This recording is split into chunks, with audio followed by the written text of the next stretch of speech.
The people are pissed, and elected officials are hearing it at their town halls.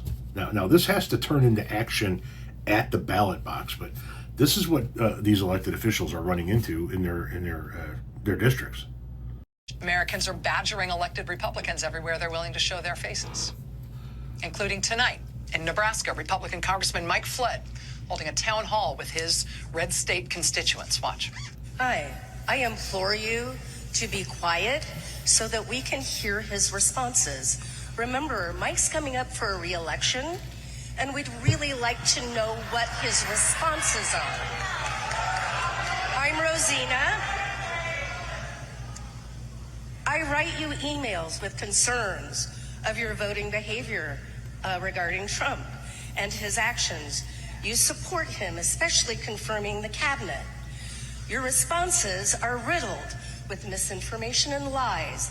I fact check you, and then I send the responses back. And I get crickets. If I am fact checking them because they are wrong in your response, I send them back to you and I get crickets. I get kind of bummed. And this is not about partisan. This is about issues, because we're about to lose our democracy. My question is fiscal. With $450 million FEMA dollars being reallocated to open Alligator Alcatraz and $600 million taxpayer FEMA dollars being used to now open more concentration camps, and ICE burning through $8.4 million a day to illegally detain people, how much does it cost for fascism? How much do the taxpayers have to pay for a fascist country? That was in Nebraska tonight at a town hall held by Republican Congressman Mike Flood, him hearing from his constituents tonight. We have total clarity now on what Trump's intentions are for the country. But I mean it when I say we. The country gets it and is more against it than they've ever been. And opposing this administration and what Trump is trying to do is turning out to be the story of the century.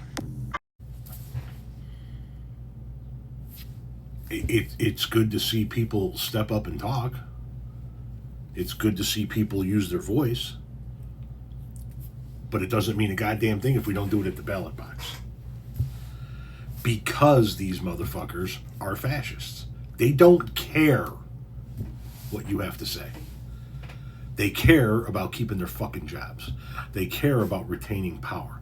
They care about enriching themselves. That's what they care about. They don't care what you have to say. So while it is good to see people stand up and use their voice and speak out against this shit, and that needs to continue to happen, the follow-up has to be, these motherfuckers need to lose their jobs. Because that's the only time they ever listen. When he's getting voted out is the only time he'll go, oh, shit, these people are pissed. He's going to hear you yell at him all night long at that town hall. And he's going to go home and not give a shit. Because he's a fascist. Cost him his job and his power? He's going to give a shit.